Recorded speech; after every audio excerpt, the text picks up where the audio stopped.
Hi hello ಎಲ್ರಿಗೂ ನಮಸ್ಕಾರ. ಇವತ್ತು ನಮ್ಮೂರಲ್ಲಿ ಕರಗ ಮಹೋತ್ಸವ ನಡೀತಾ ಇದೆ. ಅದ್ರ ಜೊತೆಗೆ ತೇರು ಕೂಡ ನಡೀತಾ ಇದೆ. ನಮ್ಮೂರಲ್ಲಿ ತೇರು ಕೂಡ ಬರ್ತಾ ಇದೆ.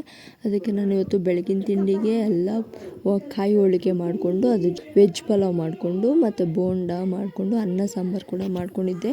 ಯಾಕಂದರೆ ಸಿಂಪಲ್ಲಾಗಿ ನಾನು ಮಾಡ್ಕೊತಾ ಇದ್ದೀನಿ. ಜನ ಎಲ್ಲ ಜಾಸ್ತಿ ಬರ್ತಾರಂತೆ. ಇವತ್ತು ಹೋಳಿಗೆ ಪಲಾವು ಎಲ್ಲ ಜಾಸ್ತಿನೇ ಮಾಡಬೇಕು ಅಂತ ನಾನು ಬೇಗ ಕೆಲಸ ಮಾಡಿಕೊಂಡು ಅಷ್ಟೊತ್ತಿಗೆ ಊಟ ಮಾಡಿಕೊಂಡು ತೇರು ಕೂಡ ಬಂದಿತ್ತು. ತೇರಿಗೆಲ್ಲ ಪೂಜೆ ಸಾಮಾನು ಕೊಟ್ಟು ಪೂಜೆ ಮಾಡಿಕೊಂಡು ಸ್ವಲ್ಪ ಹೊತ್ತು ನಾವು ಜಾತ್ರೆ ನೋಡ್ಕೊಬರೋಣ ಅಂತ ಹೊರಗಡೆ ಬಂದ್ವಿ. ಹೊರಗಡೆ ಬಂದಷ್ಟೊತ್ತಿಗೆ ಜನ ನೋಡಿದ್ರೆ ತುಂಬ ಜನ ಇದ್ದರು. ಅದ್ರ ಜೊತೆಗೆ ಆರ್ಕೆಸ್ಟ್ರಾ ಕೂಡ ಇತ್ತು. ಆರ್ಕೆಸ್ಟ್ರಾನ ನೋಡಿಕೊಂಡು ಸ್ವಲ್ಪ ಎಂಜಾಯ್ ಮಾಡ್ಕೊಂಡು ಜಾತ್ರೆ ಓಡಾಡಿಕೊಂಡು ನಾನು ನಮ್ಮಮ್ಮ ಮತ್ತು ನಮ್ಮ ಹಸ್ಬೆಂಡ್ ಕೂಡ ಬಂದಿದ್ದರು. ಎಲ್ಲ ಫ್ಯಾಮಿಲಿ ಥರನೇ ಹೋಗಿ ಓಡಾಡಿಕೊಂಡು ನಮ್ಗೆ ಇಷ್ಟ ಆಗಿದ್ದು ತಿನ್ಕೊಂಡೆಲ್ಲ ಬಂದ್ವಿ. ಅದ್ರ ಜೊತೆಗೆ ನಮ್ಮಮ್ಮ ತುಂಬಾ ನನಗೆ ಹೆಲ್ಪ್ ಮಾಡಿಕೊಟ್ರು. ಕಿಚನಲ್ಲಿ ಆಗಿರ್ಬೋದು, ಮನೆ ಕೆಲಸ ಆಗಿರ್ಬೋದು. ಅದ್ರ ಜೊತೆಗೆ ನಮ್ಮ ಅಕ್ಕ ಕೂಡ ಬಂದಿದ್ದರು. ನಮ್ಮ ಅಕ್ಕ ಕೂಡ ಹೆಲ್ಪ್ ಮಾಡಿಕೊಟ್ರು. ತುಂಬಾ ಖುಷಿ ಆಗೋಯಿತು.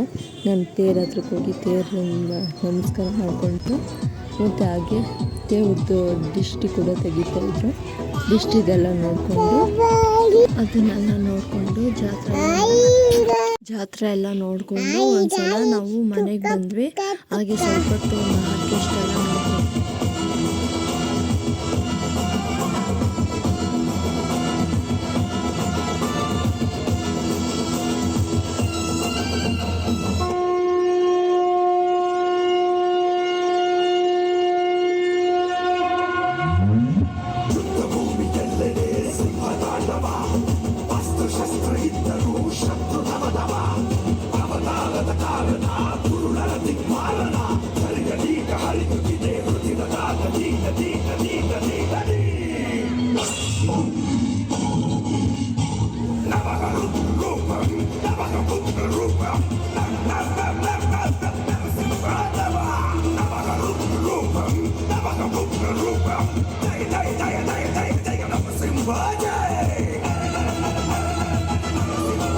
ಆರ್ಕೆಸ್ಟ್ರಾನ ನಿಲ್ಲಿಸ್ಕೊಂಡು ಅಷ್ಟೊತ್ತಿಗೆ ಕರ್ಗ ಕೂಡ ಬುಟ್ಟಿ ಕರ್ಗ ಹಾಕಿದ್ರು. ಅದನ್ನು ನಿಂತ್ಕೊಂಡು ಒಂದು ಮನೆಗೆ ಹೋಗಿ ಬಟ್ಟೆ ಅಂದ್ಬಿಟ್ಟು ಮನೆ ಹತ್ರ ಮುದ್ದೆ ಮಾಡ್ಕೊಂಡ್ಬಿಟ್ಟು ದೇವಸ್ಥಾನಕ್ಕೆ ಹೋಗಿದ್ದೆ.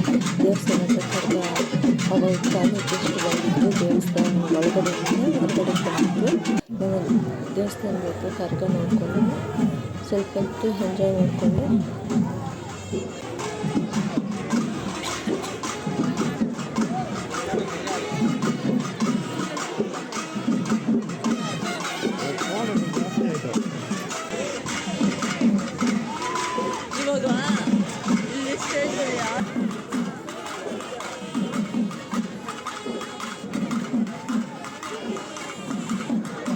ಕರ್ಗೆಲ್ಲ ನೋಡಿಕೊಂಡು ಮನೆಗೆ ಬಂದ್ವಿ.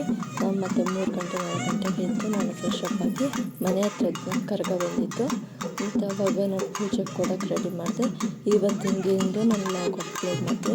ಇವತ್ತು ಈ ವಿಡಿಯೋ ಮಾಡ್ತಾಯಿದ್ದೀನಿ. Thank you.